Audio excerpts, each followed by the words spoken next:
Assalamualaikum warahmatullahi wabarakatuh. Perkenalkan, nama saya Muhammad Fadlin Damatokan dengan nomor induk mahasiswa 200008055. Di sini saya akan menjelaskan penyelesaian soal di dalam soal genetika di dalam buku Pak Suryo di halaman 244 nomor 10. Biar saya dia.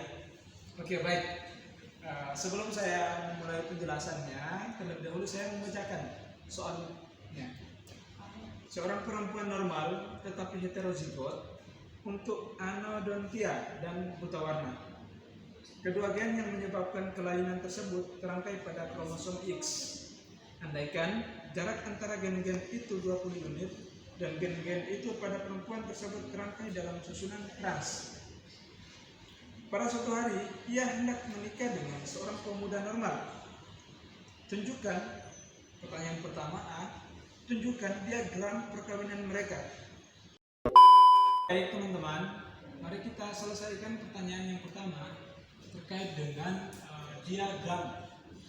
diagram daripada perkawinan mereka.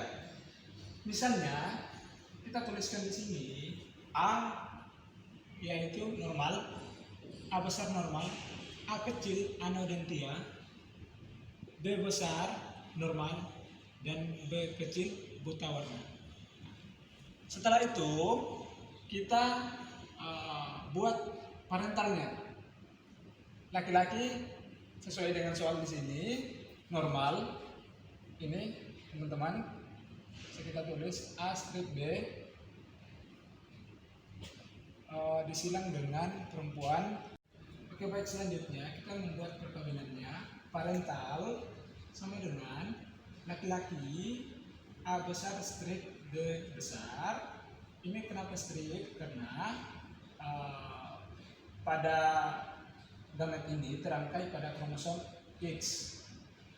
Disilangkan dengan perempuan A besar A kecil, B besar B kecil, karena ini mengandung perempuan heterozigot.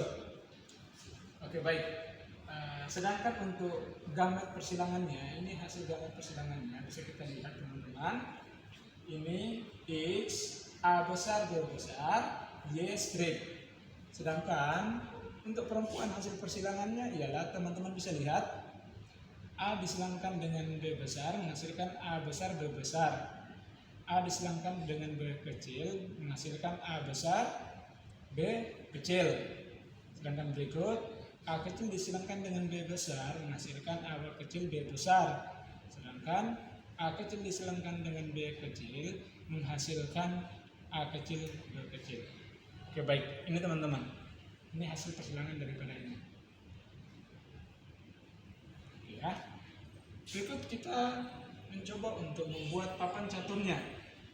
Ini teman-teman, bisa teman-teman lihat. Ini gamet laki-laki dan perempuan. Bisa kita masukkan yang di sini teman-teman untuk kita silangkan. A besar B besar, A besar B kecil, A kecil B besar, A kecil B kecil. Sedangkan ini kita silangkan dengan laki-laki, A besar B besar. Oke, baik. Hasil persilangan pertama teman-teman bisa lihat A besar B besar disilangkan dengan A besar B besar menghasilkan A besar B besar B besar, sehingga ini normal.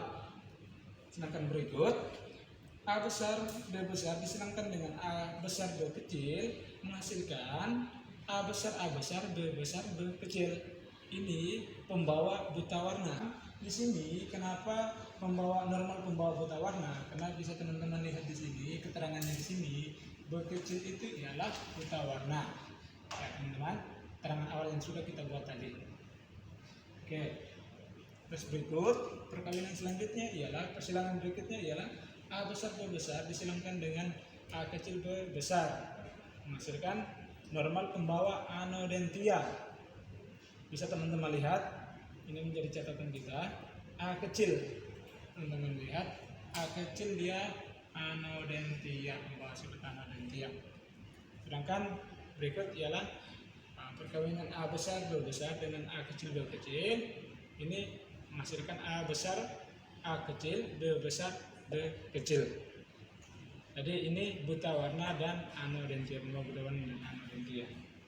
Sedangkan untuk Y-nya teman-teman, ini bisa teman-teman lihat. Di sini strip-strip disilamkan dengan A besar B besar menghasilkan A strip B. Ini normal teman-teman. Sedangkan strip-strip disilamkan dengan A besar B kecil menghasilkan A strip B kecil. Ini dia pembawa buta warna, ya teman-teman. Karena ini. Oke, baik teman-teman. Selanjutnya strip-strip disilamkan dengan A kecil B besar menghasilkan strip A strip B besar strip.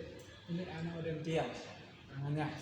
Sedangkan strip-strip disilamkan juga dengan A kecil B kecil menghasilkan A besar strip A kecil strip B kecil.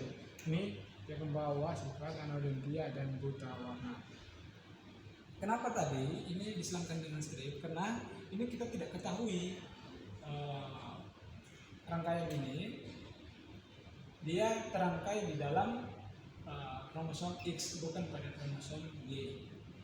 Oke, baik. Selanjutnya kita coba menyelesaikan pertanyaan yang kedua, yaitu bagaimanakah kemungkinan fenotip anak-anaknya perempuan? Ditanyakan fenotip anak-anak perempuan, sehingga teman-teman bisa melihat hasil papan catur yang sudah kita buat tadi. Yaitu yang pertama, teman-teman bisa lihat di sini sudah saya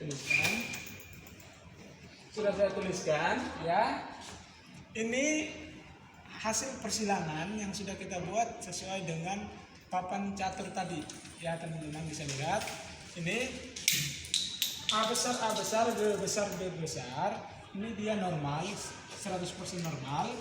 Sedangkan ini A besar, B besar, B kecil. Ini dia normal, pembawa buta warna, ya. Sesuai dengan keterangan yang tadi teman-teman. Sedangkan ini A besar, A kecil, B besar, B besar. Ini dia pembawa anodentia. Berikut ini A besar, A kecil, B besar, B kecil. Dia pembawa anodentia dan buta warna. Oke. Ini kemungkinan fenotip untuk anak perempuan. Ini kita kembali lagi ke sini. Kemungkinan untuk anak perempuan, ya. Ini hasilnya yang sudah kita tuliskan untuk menjawab pertanyaan nomor B untuk kemungkinan fenotip anak perempuan. Berikut untuk pertanyaan nomor C, berapa persen anak laki-laki yang memiliki fenotip seperti ayahnya? Bisa teman-teman lihat di sini, coba kita lihat. Ayahnya tadi kan normal nih, keterangan awalnya. Kira-kira mana yang cocok hasil persilangannya, mana yang cocok dengan ayahnya? Ini teman-teman bisa lihat di sini. Di sini berarti ini satu aja yang cocok nih teman-teman, yang cocok dengan fenotip anak ayahnya. Ini normal nih, ayahnya kan normal.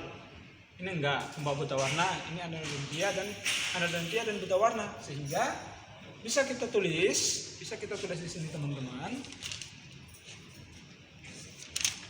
Hingga bisa kita tulis 1/4 di bawah dilihat daripada persilangan tadi. 1/4 dikali 100% sama dengan 25%. Ini berapa anak laki yang memiliki fenotip seperti ayahnya. Tetapi kalau misalnya kita melihat keseluruhan, jika kita hitung secara keseluruhan persilangan tadi antara laki-laki, antara perempuan dan juga laki-laki, tentunya bisa kita tulis 1/8 dikali dengan 100% sama dengan 12,5%. Ya.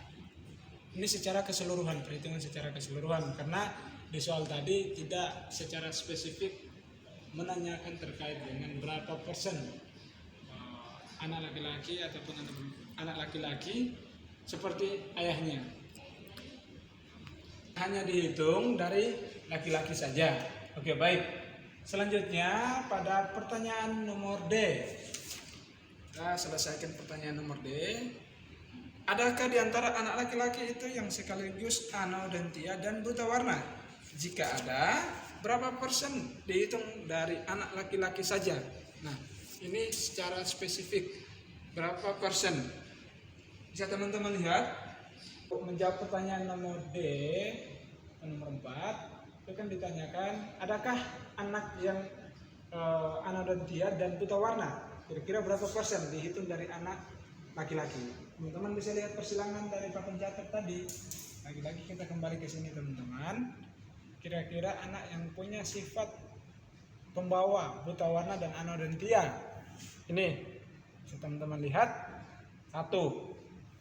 Berarti bisa kita tulis di sini teman-teman. Bisa kita tulis ada, jawabannya ada tentunya, yaitu A strip B sama dengan, karena tadi 1 aja yang membawa sifat di atas, berarti 1/4 dikali 100% sama dengan 25%. Nah, ini untuk menjawab pertanyaan nomor D. Sedangkan pada pertanyaan nomor E, adakah anak perempuan? Ini pertanyaannya kebalik.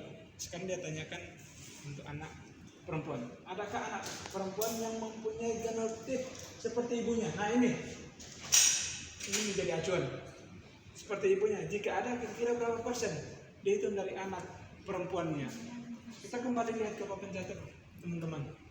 Kira-kira yang memiliki genotip sama seperti ibunya itu ada berapa persen? Ini enggak. Yang pertama enggak. Dilihat dari genotipnya enggak. Ini 1. Buta warna dan anodentia. Berarti bisa kita tulis di sini teman-teman. Jawabannya ada tentunya sama dengan ini kan hanya 1, berarti 1/4 dikali 100% sama dengan 25%. Oke. Ini jawaban hasil akhirnya dari keempat pertanyaan dari soal nomor 10. Oke, baik teman-teman, mungkin hanya itu saja yang bisa saya sampaikan pada video kali ini. Saya Muhammad Fabin pamit undur diri. Assalamualaikum warahmatullahi wabarakatuh.